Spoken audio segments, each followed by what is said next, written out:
Hello, so if you're watching this, this is kind of a behind the scenes view of the work that I'm doing. I'm actually making my first large beaded piece that is rainbow colored specifically. Actually, that's not true, and I'm probably gonna throw it in this video, but I made Camille, I made them a very pastel and white rainbow piece, probably like in 2017, 2018. So I'll throw some pictures on the timeline of this and also show you some of the beads that I'm actually using for this project. Here it is. This is the beginning of the rainbow piece. I've already done the majority of the red part, and I'm moving into this beautiful, what we call silver lined seed bead. So I didn't want to, so when I chose these colors, I didn't want to go with something that is so traditional, like opaque bead. There are details that I'm going to be using throughout. Here are a lot of the colors that I'll be going into, and just some stuff that got kind of mixed in there. But overall, I really wanted to try something that would be different, a different rainbow. And this brilliant silver lined seed beads are so beautiful, and they are so glittery. They're so glittery, and the sparkle that is in them is really nice. So I'm really looking forward to seeing how this piece goes.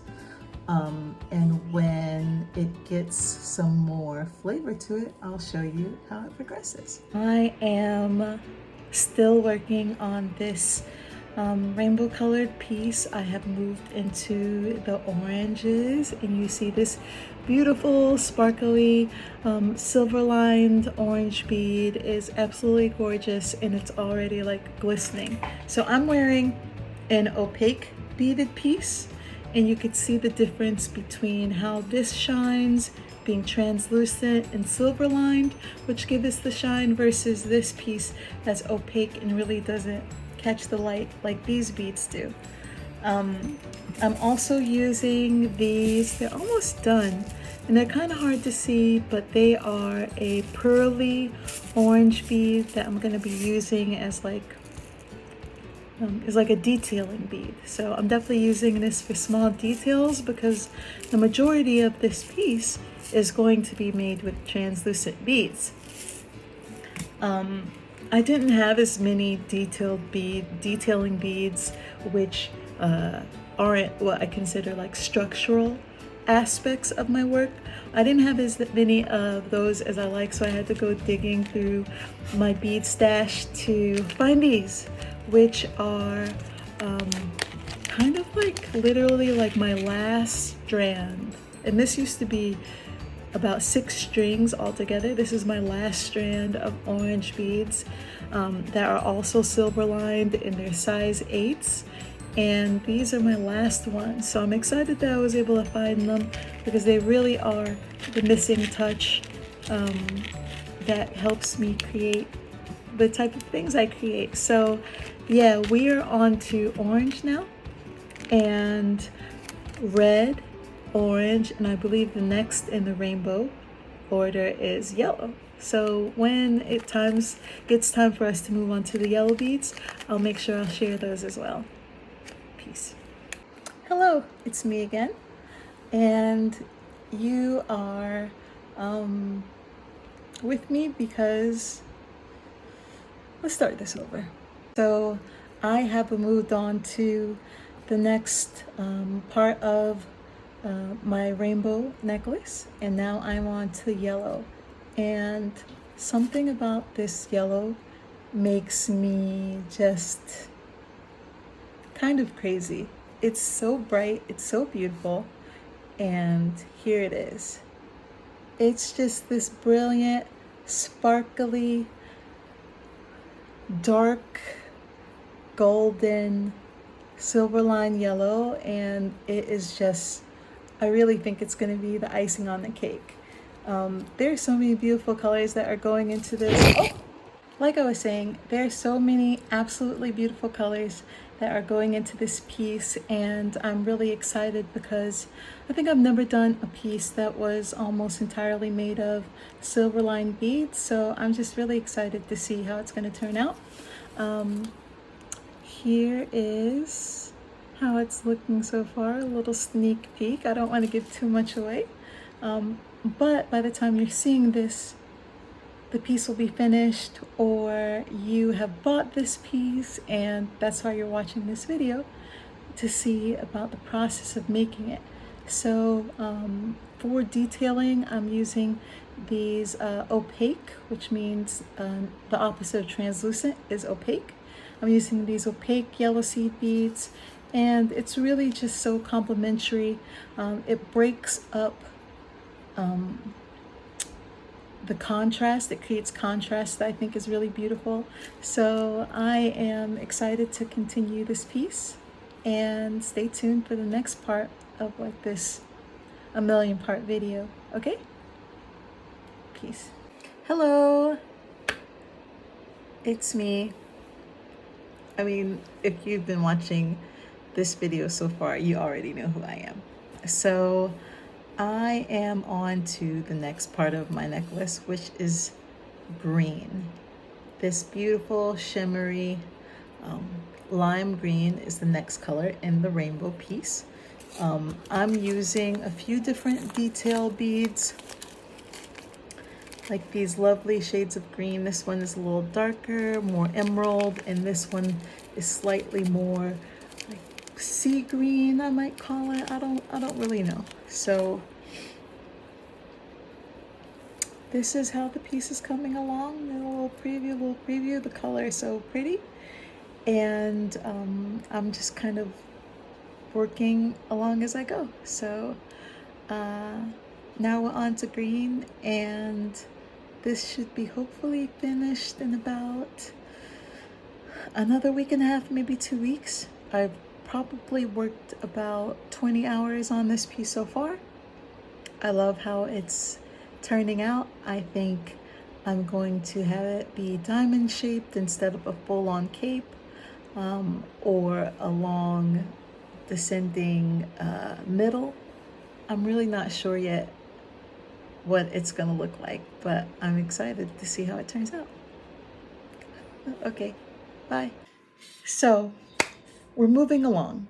I have probably completed 35% of this piece, and whew, I haven't gotten to work as much over the last days as I would usually like to, but that's okay. Oops.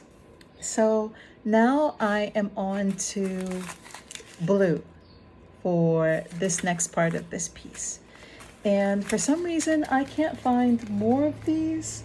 And by the time I make it to this part of my necklace, I need at least 2 of these. So I'm gonna be going back to the bead shop to get another one, because who doesn't need a trip to the bead shop to spend all their coins? The details I'm using for this are actually this beautiful rainbow blue that isn't an exact match for this. It creates just the perfect contrast, if you can see between those two. That's really nice. This is more of a color that we call cornflower blue.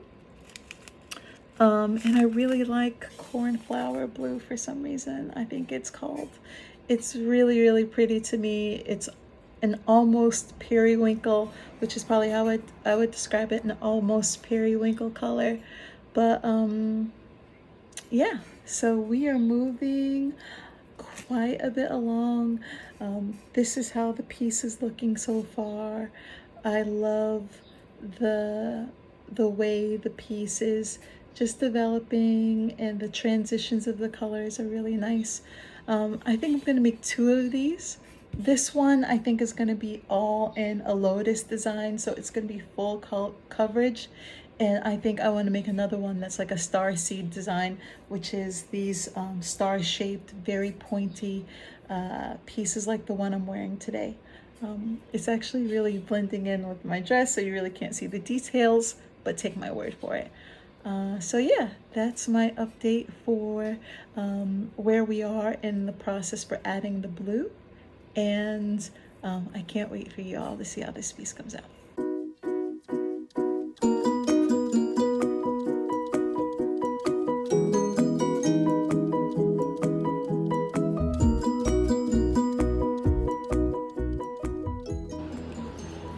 Hey guys, I've actually been doing such a bad job updating or like the progress for this rainbow piece, because here it is, nearly in its entirety. It's like 5 feet long, and I've never made a piece this big. I am like 79 to 85% finished, which makes me feel good because it's taken me about 35-40 hours alone to work on this piece. And part of my work is the quality of materials that goes into what I'm doing is really important to me. Additionally, the pattern, the tension and tightness, the quality of the beads are all super important to this piece lasting. I give lifetime guarantees for my work and lifetime repair, although I really don't anticipate needing these type of things. So yeah, I can't wait to have this photographed. I am going to be working with April Amelia Photography. She is an amazing photographer based out of Hawaii. And yeah, I can't wait to work with her. I'm so gracious and grateful for her interest in my work. And yeah, as this project develops, I'll definitely give you more insight into this. But like, look at how all of these colors just came together so beautifully.